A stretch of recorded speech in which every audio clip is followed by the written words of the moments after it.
que os judeus fizeram? Odiado pelo mundo?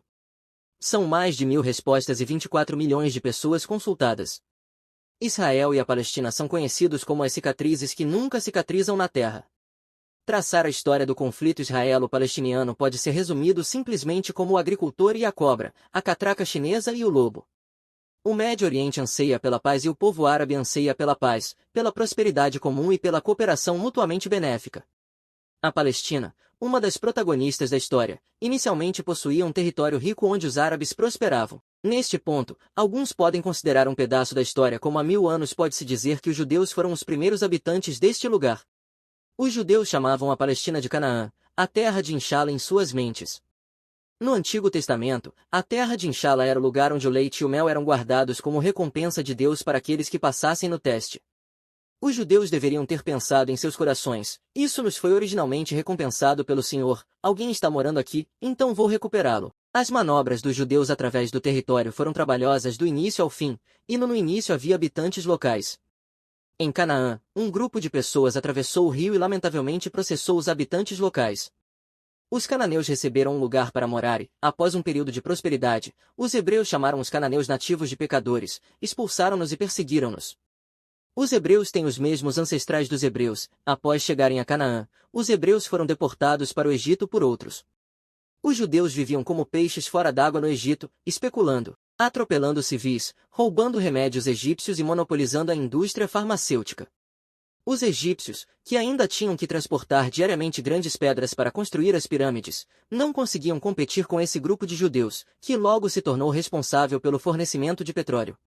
Pela primeira vez contra a consciência judaica formada no Egito, a família real egípcia escravizará os judeus no país. A vida não pode continuar, os judeus mais uma vez se lembram de sua própria terra em Xus. Então um grupo de judeus foi atraído de volta para suas famílias de novo, em Canaã.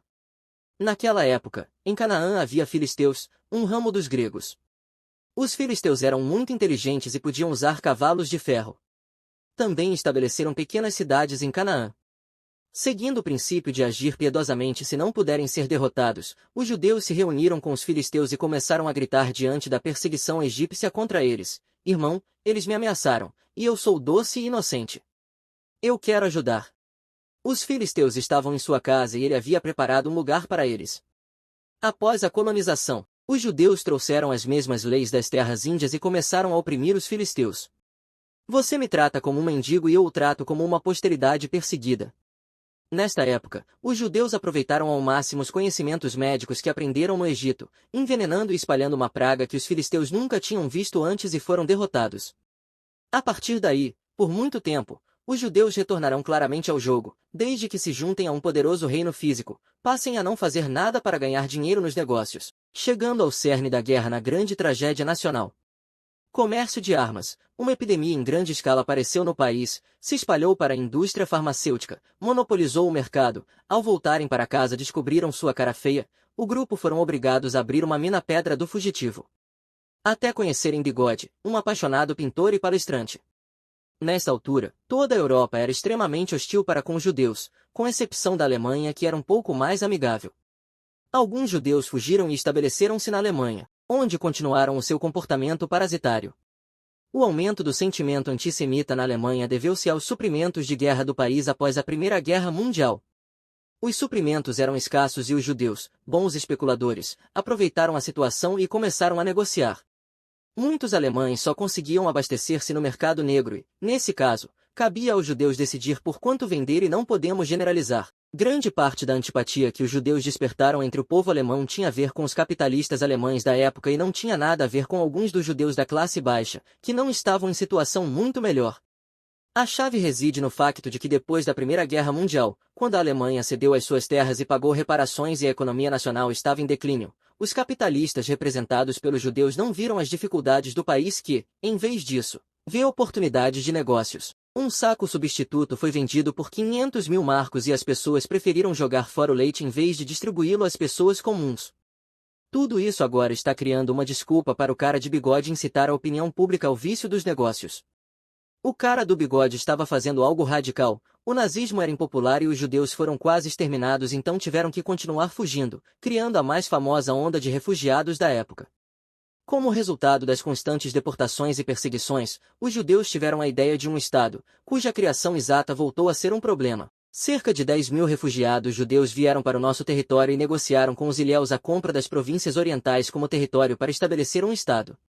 Existe outra fonte para este plano. De volta ao projeto Blaufisch, mas há pouca base para isso.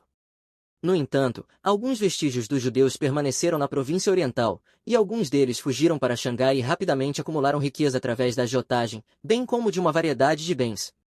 Especialmente durante as guerras do ópio, a família Sassoon, como representante dos mercadores judeus, despejou grandes quantidades de ópio na China, fazendo com que o ópio causasse danos nacionais a inúmeras pessoas. E tudo isto se baseia na perspicácia empresarial dos judeus, independentemente de onde possam ganhar dinheiro. Os judeus também estabeleceram comunidades em nosso território e se reproduziram. O que os impediu de se expandirem ainda mais foi o estabelecimento de Israel, onde os judeus que vagaram durante milhares de anos finalmente conseguiram o seu próprio Estado. Antes da chegada de um grande número de judeus à Palestina, havia um pequeno número de judeus que ali estabeleceram comunidades judaicas, principalmente devido à estrita ideologia antissemita na Europa, e de certa forma lá, eles tiveram que lutar pelos seus direitos.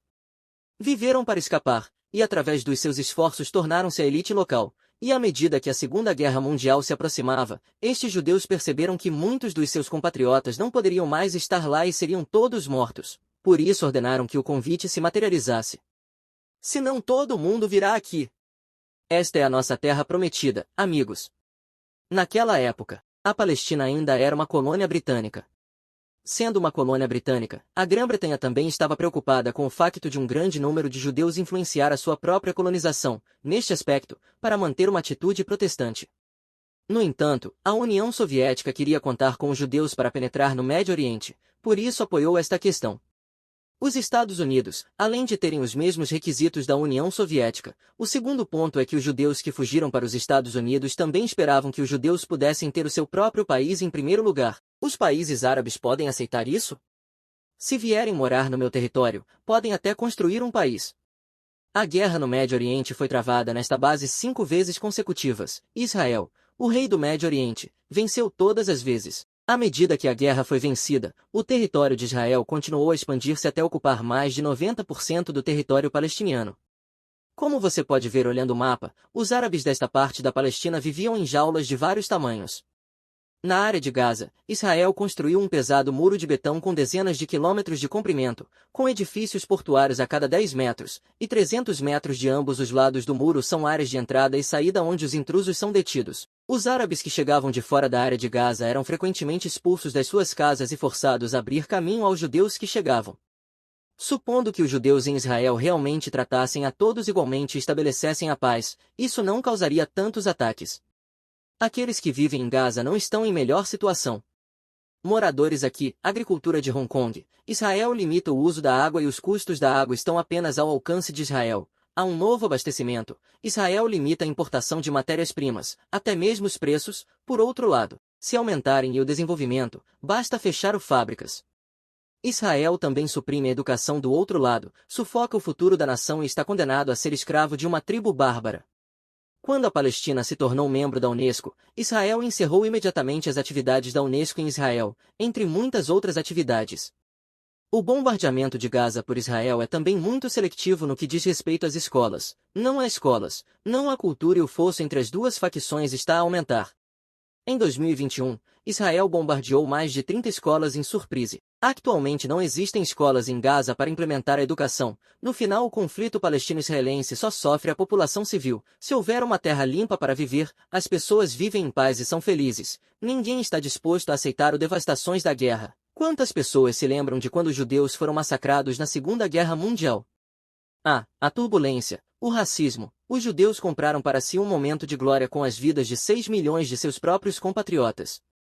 Cerca de 1/3 dos principais professores e estudiosos do Ocidente são judeus. 2/3 dos principais conglomerados ocidentais são de origem judaica. As 6 principais empresas de mídia judaicas controlam 96% da mídia mundial, e todos nós os conhecemos. E eles assumiram progressivamente o controle do poder de interpretar o conhecimento, de redefinir a história, de glorificar-se, de redefinir o mundo, de fazer as regras e de obter o direito a níveis mais elevados de exploração financeira.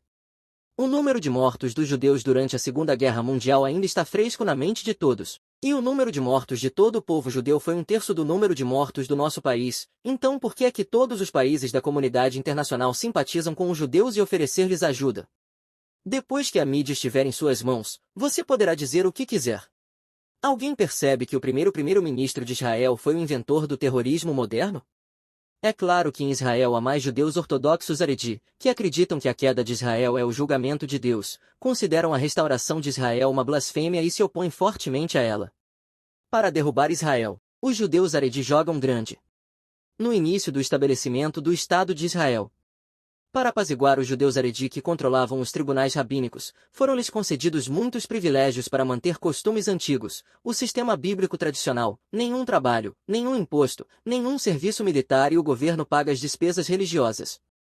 Isto equivale a Israel ser um país que cria um grupo de pessoas, mas antes de tudo, essas pessoas são apenas pouco mais de 10 mil e não podem usar um pouco de dinheiro. Mas há uma coisa que os judeus israelitas envolvidos não levaram em conta. Os judeus Haredi não gostam de contraceptivos e não se preocupam com a alimentação. Ter filhos tornou-se uma rotina diária.